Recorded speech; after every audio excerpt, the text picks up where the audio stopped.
much pressure will they let loose and send one guy off to take the fall for the group. And I have seen these groups in action, and I've been abused in these groups as a slave status sexual servant to Dr. Maurice Wolins and others that we've already named, including Gary Timmons. So we've also wondered, why is it that with all this attention that these higher-ups never get arrested? And I'll want to make a mention one more time here, I've done on other shows, is that the termination of Kevin Collins as a virgin Catholic boy, he was part of a ritual with some very powerful people in which the authority and the legal authority and the ownership of this country in 1985 was turned over to the Vatican. Oh. Now, wouldn't that explain a lot? Oh my golly. Wouldn't that explain a lot? Absolutely. Okay, so at this point in time, I want to make a suggestion to SNAP, which is the sexual network of those abused by priests. And I more than strongly suggest that you make Sister Jane Kelly the honorary leader of SNAP, and also that you purchase and distribute her books through your system. Okay, and you should do the very same thing with Senator John DeCamp. And if you don't, then that'll raise more flags as far as I'm concerned as an investigative reporter. In fact, I'm really a little concerned that you have not contacted Sister Jane Kelly or Senator John DeCamp. What's the name of your books? And the name of your books, please tell us the two books. My first book is Taught to Believe the Unbelievable, A New Vision of Hope. The other one is, it'll come to me, X-Rated Nun. X-Rated Nun? Woman of Integrity. An X-rated nun is X-rated nun. Now there's any nudity in this book? No, I'm sorry, Peter. I didn't include nudity. So what you're talking about is you stripped off all the fluff and baloney and you got right to the core issues. Exactly. And so we're going to finish off right now. And I very much enjoyed and appreciated your time. Thank this you, is twice. In fact, I'd like to invite me to dinner up here. I'll take you out. We'll have some dinner. Okay. But it's got to be vegetarian, you know. Oh God.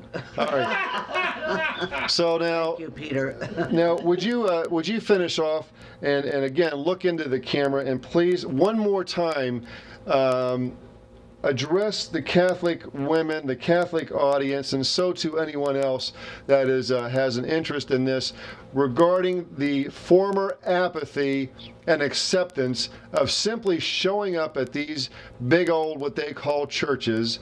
And to me, you know, this is my church and this is my temple, and the battle before us is far more than mental. And so I want to ask you for to finish up with a supplemental statement to the audience. How seriously can you tell them to cease paying into this church?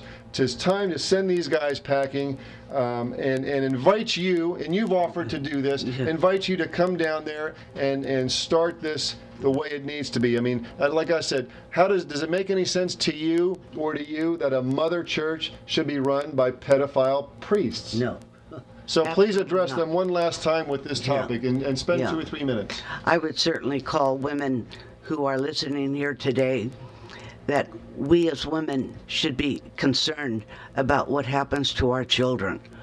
And if we know that this is happening, we should take action. And the first action you can take is refuse to contribute money to the church. Money talks. And when you stop putting money in, then questions are asked, and I believe that action will be taken. But we as mothers, as grandmothers, as sisters, we should take every effort possible to prevent these pedophile priests from continuing in our church. And I would warn you that if you have children and they get overly close to a priest, make sure that you monitor that. I know in the past there was nothing more wonderful than for our boys to get close to a priest. Well, now we know that that was not always a good, and that we have to be careful and be on the alert. And I would once again say we should take action And the action begins where the church is most sensitive, and that is in money. I would not contribute for this pedophile church to continue. We have good priests, there's no doubt about it. But unfortunately, we have those who are not good, and we have to be aware of this, and we have to take action. And that would be my first step. My second step would be to carefully monitor when my boys get close to a priest, or girls, and make sure that this is a healthy relationship. So with that, I would just say I'm so grateful to Peter and to Doug and to anyone involved in taking this issue and making it public. So often we are quiet about this, so I am thrilled that this issue has surfaced and that people are called to take a second look at it. We can't take anything for granted, and unfortunately, we can't take our priests for granted, that they are holy men and that they are good men. Yes, there are some, but unfortunately, there are others, and we have to be alerted to that fact. Well, in concluding with her last statement, I agree. And I would say that for those priests that are not abusive, if you're silent, there is no other way to look at it but that you're being complicit. And maybe before today and reading and seeing this video, you were complicit out of fear, which may be legitimate. You've got no excuse now. You have not the slightest excuse. As a matter of fact, if you do not come forward and start speaking out about this and putting forth information that's not being told on behalf of these children and their mothers, that you should be categorized as a pedophile abuser, because there's no difference. Protector. So you're here to protect and to lead, and if you're not, then you should go ahead and concede and turn in your little dress and head on down the road. And this is a beautiful time and a powerful time to step forward. I personally have never called a priest father, nor will I ever. But if Sister Jane Kelly were Pope and had a ring, well, I just might kiss that ring. Thank you very much for your time. This is Cactus Pete. Blessings to one and all. It's time for the true power to flower.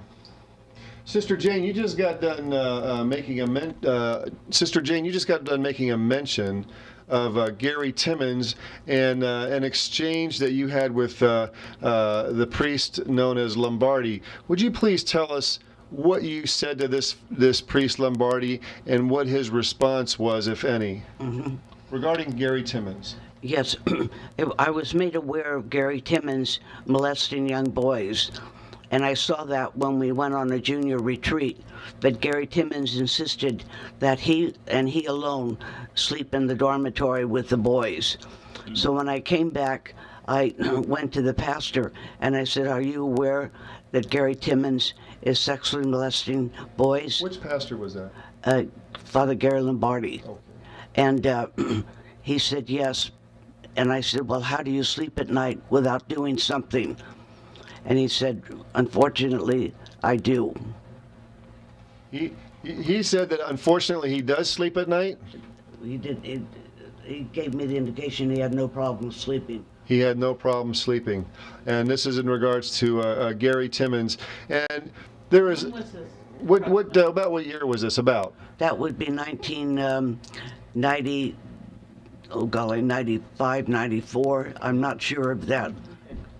And one last note on Gary Timmons and these other pedophile clowns is that there is undoubtedly, for every person who has come forward with a memory of this, we're rather certain, based on our experience, that for every person that comes forward, there's probably anywhere between 5 and 20 that have been molested by the same character that have not come forward, either because your memories are clouded, or your memories are small in little increments, or that you've simply been fearful or embarrassed. Well, this is the time to come forward and not be embarrassed and just bring this forward and do it in a public way. I'm not talking about going to your police department, and you're certainly not going to the church. What you want to do is you want to come speak with someone like me or with Sister Jane Kelly in front of a camera. Okay? Because these guys get away with what they're getting away with because they have created a fear factor and an embarrassment factor. Okay? And while we're all being fearful and embarrassed, they continue raping children and doing more things. Okay? The one thing the church has never been called on is the child pornography they're involved in. They've never been called on the child murders. They've been getting away with everything. Okay? Because they've instilled this embarrassment, this shame, and this fear. And all those things is illusion. It's like being a lion being scared of a mouse. Okay? It doesn't wash in my book, and I don't think it washes in yours. So this, as you see this video, step forward. You can reach me at the TV show down at the Santa Rosa, what's that called? Somebody? At the Community Media Center by Santa Rosa High School. What about a phone number? And, well, we don't have a phone number on it at the moment, but for Investigator Doug Millar, the phone number is 707-396-8215. And another wonderful place to make these things public, believe me, it's kind of refreshing and it takes a load off your shoulders, is go to some of these city council or supervisor meetings where you got live TV, okay? There's nothing that'll turn the tables faster on these pedophile clowns is to make this very, very public. You heard it from Jane, Sister Jane Kelly herself. They did nothing for 2 years while she went and exhausted herself through the channels of the church. But within 2 days, am I right? Was it 2 days? 2 days. 2 days. Let's hear it one more time. 2 days? 2 days. 2 days of making this public with the media. All kinds of things started breaking loose. Sister Jane Kelly, thank you very much. You're welcome, Peter. Thank you, and thank you, Doug. God bless you.